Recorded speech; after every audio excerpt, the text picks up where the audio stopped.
Salut à tous, c'est Noah Saba, ça va et vous? J'espère que vous allez bien. Bienvenue dans cette nouvelle vidéo et merci d'avoir cliqué sur la nouvelle vidéo. Aujourd'hui, comme vous pouvez le voir, on se retrouve pour un format très spécial et un peu différent de ce que j'ai l'habitude de faire. Aujourd'hui, je voulais revenir sur toutes les démarches que j'ai faites pour aller aux États-Unis parce que c'est des choses qui sont quand même assez stressantes et sur lesquelles j'ai voulu trouver des vidéos pour m'aider, trouver des choses sur internet pour avoir des checklists et tout, mais en fait, l'information est tellement éparpillée que pour vous, j'ai voulu reprendre tout et la mettre dans cette vidéo. Comme ça, vous avez juste à faire une checklist et à préparer votre voyage plus sereinement.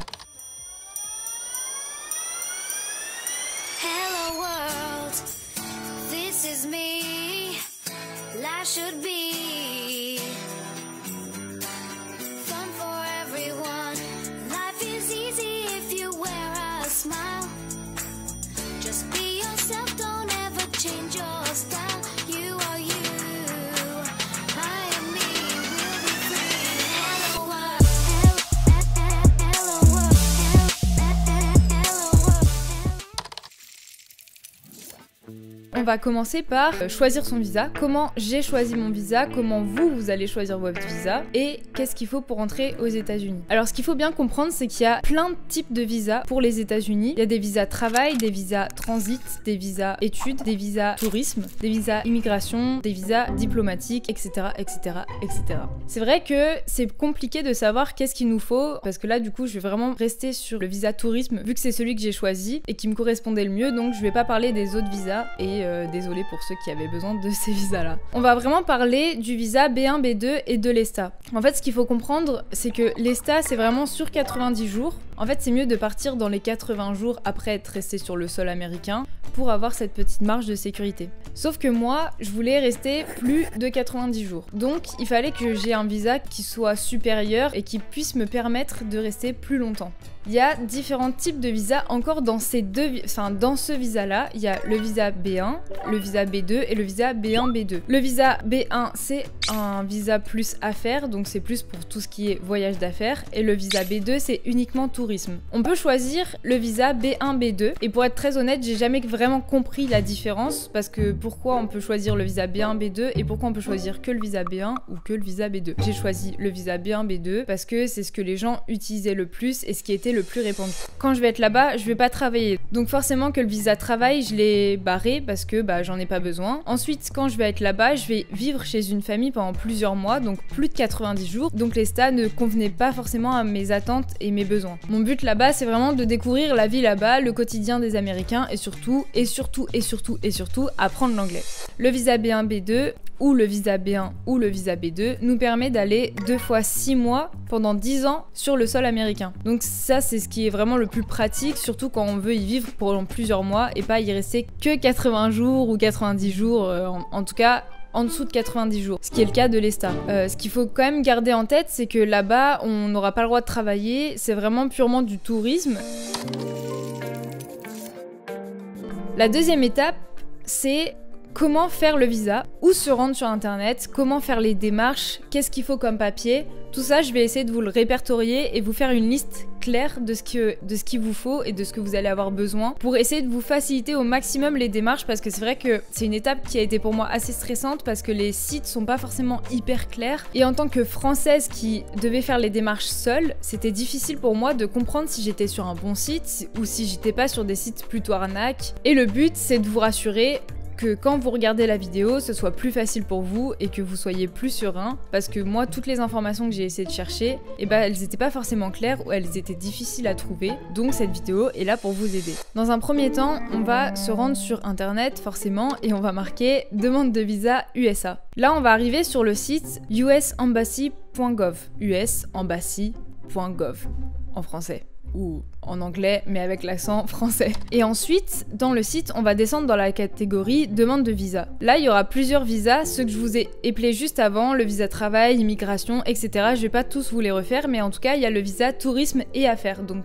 on aura juste à cliquer sur visa de séjour temporaire. Et ensuite, on va arriver sur tout ce qu'il nous faut avant d'obtenir le visa. On va avoir une petite liste, mais en premier, il faut remplir le fameux DS 160. Ça, vous allez le voir en large, en long, en travers, jusqu'à votre arrivée en ambassade. Donc quand vous allez cliquer sur remplir le DS-160, vous allez arriver sur une page qui est un peu hasardeuse, on va dire, mais que en tant que Français, ça paraît pas hyper vrai et on a l'impression d'être sur une arnaque, mais je vous assure, c'est vraiment l'ambassade des États-Unis et c'est là où j'ai rempli aussi mon DS-160 pour avoir mon visa. Vous allez avoir sur cette petite page le pays dans lequel vous faites la demande et ensuite vous allez avoir tout un formulaire qui est très long à remplir, où vous allez globalement donner toutes les informations de toute votre vie. Mais avant de remplir le DS-160, assurez-vous vraiment d'avoir votre passeport valide et votre carte d'identité valide. Et ensuite, quand vous allez arriver dans le DS-160, on va vous demander beaucoup d'informations. Déjà, le nom et le prénom, votre adresse, votre numéro de téléphone. On va aussi vous demander toutes vos adresses mail, qu'elles soient universitaires, étudiantes, personnelles, professionnelles, toutes, même celles qu'on utilise en tant que poubelle. Aussi, vous allez devoir renseigner des sites internet si vous en avez, vos réseaux sociaux, tous les réseaux sociaux, tous les comptes que vous avez, Instagram, Facebook, Twitter, YouTube. Si vous avez plusieurs comptes YouTube, vous mettez tous vos comptes YouTube. Si vous avez plusieurs comptes Instagram, vous mettez tous vos comptes Instagram. Il faudra vraiment tout. Après, me demandez pas pourquoi, je sais pas ce qu'ils en font, mais juste faites-le. Ensuite, vous allez avoir plein de questions sur qu'est-ce que vous allez faire là-bas, pourquoi vous allez là-bas, pour combien de temps. Allez dormir, qui vous reçoit. Si par hasard vous y allez pour plus de 3 mois, donc que vous n'utilisez pas l'ESTA comme j'ai dit avant, mais que vous utilisez ce visa, mais que vous faites un road trip, on va vous demander une adresse et cette adresse là, en général, il est bien de mettre le premier hôtel dans lequel vous allez dormir. Donc si c'est un road trip, vous prenez vraiment votre premier hôtel dans lequel vous allez dormir, ça posera pas de problème. On va aussi vous demander une date de départ précise. Donc quand j'ai rempli le DS-160, j'ai attendu d'avoir mes billets d'avion, comme ça c'était plus facile et plus clair pour eux de savoir quand je rentrais dans le pays et quand je ressortais du pays. Donc petit conseil aussi pour vous, si jamais vous avez pas encore vos billets d'avion, essayez soit de les prendre avant ou en tout cas d'être sûr de la date à laquelle vous partez pour pouvoir remplir exactement les bonnes dates pour que eux puissent vérifier ces informations. Et ensuite vous allez aussi avoir de longues questions sur toutes vos intentions et votre passé, si vous avez des tendances à tuer des gens. Je sais pas, je pose la question là, hein. Peut-être que vous avez tendance à tuer des gens, moi en tout cas c'est pas le cas. Et ça c'est des longues questions qui sont plutôt basées sur le terrorisme, si vous avez prévu de faire un attentat, si vous avez déjà tué des gens ou kidnappé des gens, tout ça je pense que vous savez répondre et il est mieux d'être plutôt clean pour entrer aux États-Unis. Je pense que, et j'espère que si vous regardez cette vidéo, vous êtes gentil. Ça c'est un petit tips, mais par précaution, essayez de prendre des captures d'écran au maximum pour avoir des preuves de tout ce que vous avez rempli. Moi j'ai fait l'erreur entre guillemets d'avoir fait des captures d'écran juste à la fin de la page de confirmation, ce qui en soi suffit largement, mais j'aurais bien aimé avoir un récapitulatif de toutes les étapes que j'ai remplies. Il nous reste 5 étapes pour avoir notre visa. Là on a juste rempli le DS-160, pour l'instant vous n'avez rien payé, vous n'êtes même pas encore sûr d'avoir votre visa, c'est juste une pré-demande comme on pourrait demander un passeport, on remplit un document avant et là c'est la même chose, c'est juste une pré-demande, il n'y a rien d'officiel, ça permet juste d'avoir un rendez-vous en ambassade pour pouvoir présenter son dossier et ensuite avoir son visa.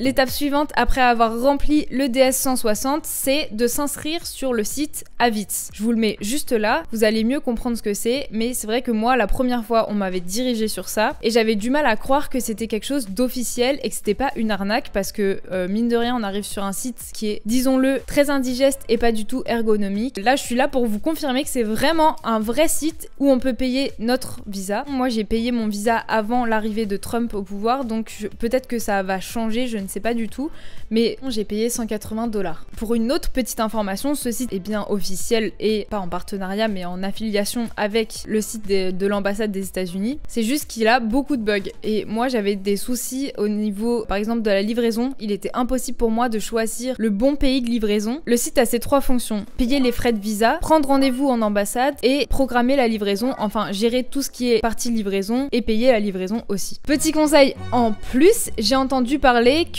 en Belgique, à l'ambassade des États-Unis, le délai de l'entretien est peut-être plus court en Belgique, donc si vous avez l'occasion ou vous avez la possibilité d'y aller, n'hésitez pas à regarder les délais. Mais je crois que, attention, warning! Une fois que vous avez pris votre appointment, Une fois que vous avez pris votre entretien, vous pouvez pas changer d'ambassade, vous pouvez juste changer de créneau, mais pas d'ambassade. Donc moi j'ai pris ambassade de Paris parce que je savais pas que je pouvais prendre autre que dans le pays de la demande. J'ai eu mon rendez-vous 4 mois après avoir rempli le DS 160 et d'avoir payé les frais de visa. Après avoir rempli le DS 160, après avoir pris rendez-vous en ambassade, peu importe que ce soit en Belgique, en Allemagne, n'importe où, après avoir payé les frais de visa, après avoir prévu la livraison, même si, petite annotation, moi les frais de livraison je les ai vraiment payés 3 jours avant d'aller à l'entretien en ambassade, donc ça c'est pas obligé de les payer après avoir rempli le DS 160, ça peut être fait même après l'entretien en ambassade.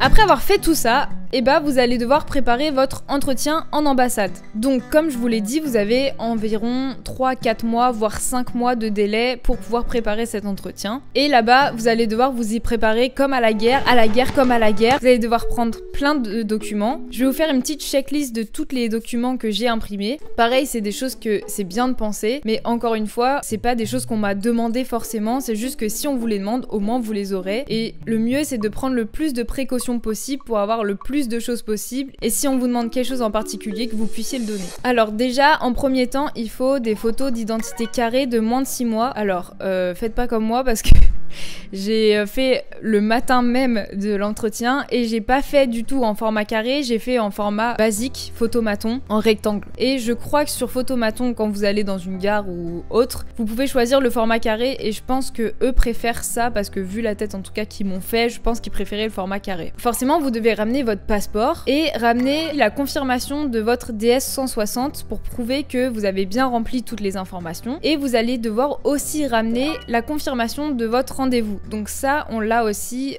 sur Avits. Quand on prend rendez-vous, normalement, on peut imprimer une page de confirmation. Donc ça, il faut surtout ça. Ces 3 choses-là, c'est les plus importantes parce qu'on va vous demander et les photos, la confirmation du DS 160 et la confirmation de votre rendez-vous le jour J. Les documents en plus qui sont bien d'amener, c'est dans mon cas, vu que là-bas, c'est une famille qui va m'accueillir, c'est mieux d'avoir une lettre d'invitation pour prouver qu'on va bien dormir chez eux et habiter chez eux. Ça, c'est vraiment propre à ma situation, mais ça peut changer. Mais si jamais vous y allez parce que quelqu'un vous y a invité ou vous allez dormir chez des gens ou autre cas de figure où c'est en rapport avec des gens qui sont là-bas, c'est mieux d'avoir une lettre venant d'eux pour prouver que vous allez bien vous voir ou vous allez bien dormir chez eux, etc. J'ai également imprimé mes relevés bancaires pour prouver que je suis pas en solde négatif et aussi mes comptes épargne pour aussi prouver que j'ai de l'argent de côté parce que ce qu'ils veulent c'est savoir comment tu vas financer ton voyage là-bas et surtout si t'as assez d'argent pour vivre là-bas ou si jamais il t'arrive quelque chose que tu puisses